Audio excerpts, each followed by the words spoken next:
Hello and welcome back. Chapter 3. What's the interest, Miss Ryan? Inspector Claude Pierre asked. A tall, thin man with hair so short his scalp was visible. Pierre had run the investigation division of the St. Lucia's police force for the past 2 decades. A native St. Lucian, born and raised, he was a product of the island and the school system and was an example of how hard work and determination could bring you to the top of your occupation. It was the same here on small island as in any large city in the United States. Sydney had done her research on Inspector Pierre and knew him to be a terrible, proud man of his homeland and his role within it. I'm filming a documentary about Julie and Chris and looking for anyone who had knowledge about the case, anyone who might be able to offer details. What is the nature of the documentary? To tell the truth about what happened to Julie and Chris. It was aired in the States. I'm in St. Lucia on a fact finding mission to gather details about the case and take some footage. My studio floated me a slim budget to get my crew down here to see if there's enough to run with. Enough what, Miss Ryan? The Julie and Chris case was closed many years ago. The truth has already been told. Enough intrigue, Sydney said. Inspector Pierre smiled. I'm not sure I'd call a young man's tragic death intriguing. I'll presume you're looking for disturbingly more than anything else. Sydney was looking for much more than a disturbing story. She was looking for holes in the case, for things that might have been missed by Inspector Pierre and his associates. She was looking for clues that would confirm the story she read in the hundreds of letters Grace Sabode had sent her over the past 2 years, in which the woman clung to her innocence and offered many examples of how the case had been mishandled. So, was she looking for disturbing? Sydney would never argue that unsettling story didn't sell, but what she was really after was anything she could take back to her bosses at the network that might convince them a grave injustice had taken place. Sydney was tasked with putting together the pilot episode of her proposed documentary about Grace Abode. The network would then decide if they give the project a summer run after they viewed the first few cuts. The documentary, assuming she could get it off the ground, would be Sydney's fourth. Her first two films had been online only events streamed through a subscription service, and her third was an add on to the primetime news program Events, Sydney's first foray into television. She had done all the work, filming, writing, producing the hour-long special, only to play a secondary role to Luke Barrington, the face of the network's primetime lineup, who insisted on narrating the special edition and ultimately receiving most of the credit for the documentary's success. Still, the network liked Sydney's work and contracted her for another film. Her pitch was a biopic that broadly covered Grace Abode's life, including the girl's love story with Julie and Chris, her conviction for his murder, and the 10 years she spent in St. Lucia prison, claiming innocent of the grisly crime.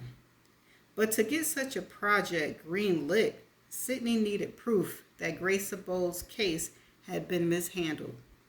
Proof that St. Lucian's government had pinned on her a crime she did not commit. That they made assumptions and mistakes 10 years ago that had cost an innocent woman her freedom. Sydney would share none of this with the man who was responsible for putting Grace Abode behind bars. In order to keep her true motives hidden from Claude Pierre, she would focus her questions today on Julie and Chris. Disturbing or otherwise, Inspector Pierre, I'm looking for facts, Sydney finally said. It's been 10 years since this boy was killed. Sadly, America has forgotten about him. This statement was mostly true. America had forgotten about Julie and Chris, but not about his death. American popular culture remembered only that a young medical student had been killed in St. Lucia's and that his girlfriend was convicted of his murder. Julian Christ was a footnote in Grace Sable's story. She has stolen the headlines over the last decades. Her appeals and cries of injustice had been loud. America knew her as the girl stuck in a foreign land, accused of a murder she claimed not to commit. A convict claiming innocent was nothing new. Many convicted felons ran the gauntlet of the appeal process, but only a select few found a voice. Those who follow news about the wrongfully convicted knew Grace Sabo well. Indeed, entire websites have been created to prove her innocence. Donations have been collected to help mount a fight in her defense. Grace had been fortunate enough to fall under the eye of the Innocent Project, a watchdog group that worked to overturn convictions of those they feel were wrongfully accused and unfairly sentenced. This group had taken Grace Sabo under their wings years ago and had staged more than one assault on the St. Lucia's judiciary, I know the word, system, which the group claimed used illegal interrogation techniques and false testimony from expert witnesses to gain a conviction. The St. Lucian government was motivated, the group argued, by the desire to solve Julian Christ's death quickly so that the island did not endure a drop in tourism. But despite spirited assaults, all previous attempts to free Grace had failed. Well, the inspector said, I have not forgotten about Mr. Chris, nor has St. Lucia. I am aware, however, of Americans' true crime documentary obsession. I've watched many of them myself. The police and the prosecution are not typically presented in a brilliant light, but rather cast as irresponsible in our search for justice. Despite his easy Caribbean vibe, Sidney sensed that Inspector Pierre was not only proud, but fierce in his convictions. He was responsible for putting Grace Sabo behind bars, and much scrutiny had fallen on his shoulders over the last decade. He managed so far to keep the weight from crushing him. Of course you haven't, Sidney said. That's why I've come to speak with you. American citizens only know the story of Grace Sabo. They only know her claims. That's a travesty. But that is not how it is here. In St. Lucia's, people know the boy who was killed, and people know the one who killed him has been brought to justice. So help me, will you? Sidney said. Tell me about your investigation, about what you discovered and your path to find justice. Inspector Pierre thought on this a moment. I've gotten a lot of pressure from the group in America that thinks this girl is innocent. The Innocent Project, yes, I know. Will your documentary show the truth or what they believe the truth to be? Because the truth about Miss Sabo, I assure you, is overwhelming. That's what I'm after, Sidney said. The truth. Will you help me find it? A void of silence stretched between them. Sidney could see that Inspector Pierre not only wanted to talk, but after so many years needed to tell his story. He needed to defend his decisions and his actions.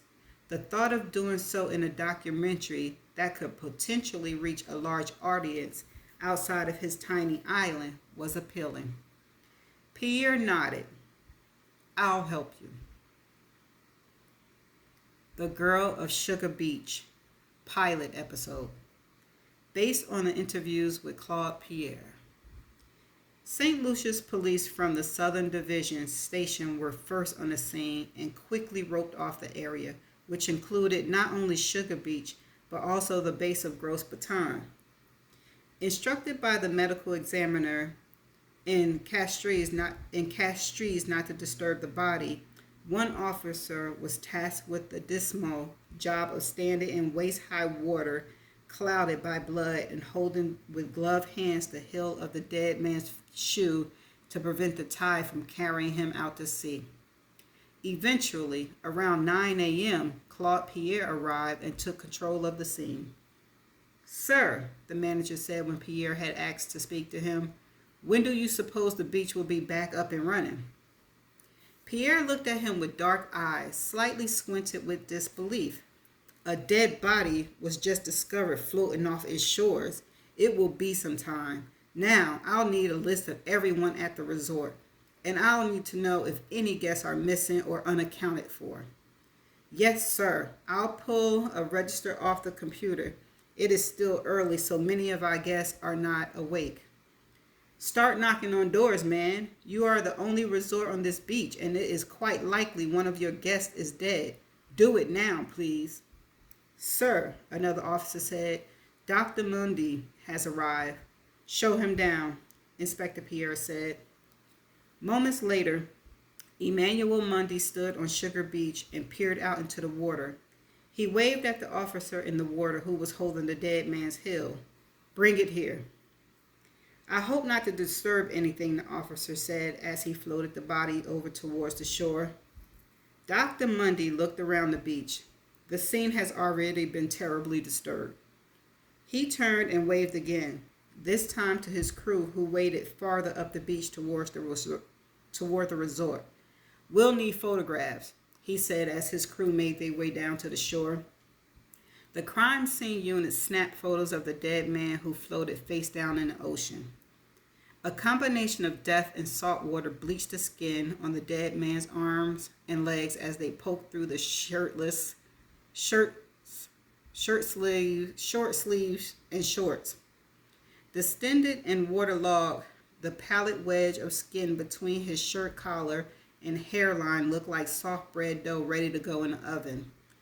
Dr. Mundy's crew carefully rotated the body onto his back, exposing the face and chest.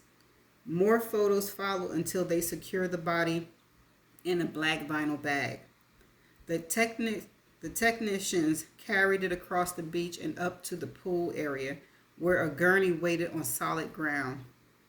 They loaded the gurney onto the back of the tuk-tuk and transported the dead man up the steep hills of the resort and into the parking lot, where Dr. Mundy's van waited.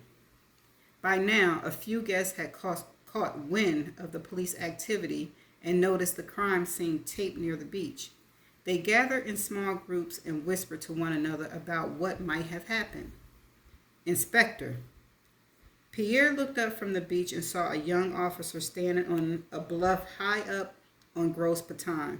His hands were around his mouth to act as a megaphone. "Better come up here and check this out."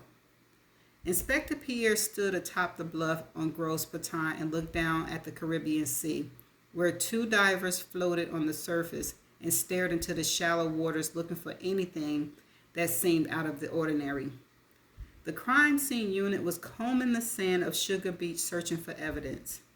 On the bluff, Pierre ordered his deputies to bag the blanket that covered the granite, along with the champagne bottle and two flutes, which were standing eerie alone. He had already placed 12 inverted V-shaped place cards around the bluff labeled by number. The first stood by the blood spatter on the granite, another one by a larger collection of blood that had pooled further down the bluff from the original splatter. A shoe print in the dirt just off the bluff was also labeled. Pierre stood by while an officer took photos of each of the areas marked by yellow play cards. Another officer meticulously videotaped the entire scene, sweeping the bluff from one side to the other, capturing the blanket and champagne and the blood. The video was for the detectives, so they could later revisit the crime scene to unearth clues they had missed initially. They had no idea that a decade later, this footage would play across American television during a true crime documentary. Dr. Mundy came to the bluff and took a spot next to Pierre, also peering down into the water where the body had been discovered. "You don't suppose it was a simple accident? Perhaps too much alcohol, poor balance?" Mundy asked. "Not unless he spat blood before he fell." Pierre pointed to the blood spattered across the granite. Dr. Mundy surveyed the dozen yellow markers which suggested signs of foul play. He nodded. Very well. I will have to look at the body back at my mortuary. Maybe suicide, Pierre said, but that doesn't account for the blood. I'll know soon enough, Dr. Mundy said. Keep me on top of things. Same. Dr. Mundy left the bluff and headed down to the beach. Inspector, the young officer said again as he approached, it appears one of the guests at the resort is missing. Name, Julian Chris, an American. Okay, that is the end of chapter 3. There are no definition video. There won't be a definition video. But do I have anything to say about this chapter yet? Nope, I think it's still building. So I'm going to just see y'all in the next chapter. Bye.